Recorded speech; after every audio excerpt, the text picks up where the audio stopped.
హైదరాబాద్లో ఆంధ్రప్రదేశ్ తరహా రాజకీయం కాదు కాబట్టి అక్కడైతే ఇప్పుడు తాజాగా వరుసబెట్టి జరుగుతున్నటువంటి పరిణామాలు ఏవైతే ఉన్నాయో ప్రస్తుతం ఉన్నటువంటి పరిస్థితుల్లో డ్రగ్స్ విషయం ఇక్కడైతే ప్రతిదీ రాజకీయం చేసుకుంటారు. అక్కడ ఆ విషయంలో ఒకటి మెచ్చుకోవాలి, అన్ని పార్టీలు కూడా డ్రగ్స్ని దూరం చేయమని అంటున్నాయి. తాజాగా 2 డ్రగ్స్లో అరెస్ట్ అయ్యారు. అందులో ఎస్పెషల్లీ ఒక డీజే కూడా అరెస్ట్ అయ్యాడు. పబ్బులలో డీజేలు చేసేటటువంటి వ్యక్తి.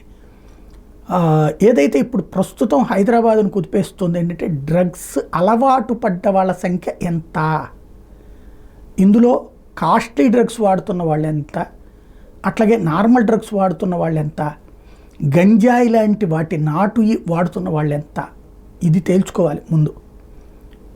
రేవంత్ సర్కార్కి ఇది పెద్ద పరీక్ష. పట్టించుకోకపోతే ఏం లేదు, కోట్ల మంది జనాభాలో అది వెళ్ళిపోతూ ఉంటుంది. కానీ మాఫియాకి కేంద్ర బిందువు ఇదే. మాఫియా ఇవాళ హైదరాబాద్ని శాసించడానికి కారణం అదే అవుతుంది. పబ్బులు గబ్బులు ఇట్లాంటి వాటిట్లలో తిష్ట వేసుకుంటున్నటువంటి ఈ అసాంఘిక శక్తులు ధనవంతులైనటువంటి వాళ్ళ బిడ్డల్ని వాడుతున్నారు. ఆ ధనవంతులైన బిడ్డలు మధ్యతరగతి వాళ్ళని లాగుతున్నారు. ఆ మధ్యతరగతి వాళ్ళు పేదవాళ్ళని లాగుతున్నారు. యువతరం ఒక ట్రాప్లోకి వెళ్ళిపోతుంది, అది డ్రగ్స్ ట్రాప్. ఇది డేంజరస్ సైన్.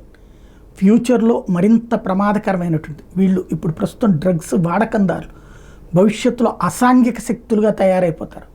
దానికి సాక్ష్యం ఈ మధ్యకాలంలో జరిగిన కొన్ని సంఘటనలు దృష్టిలో పెట్టుకోవాల్సిన అవసరం ఉంది.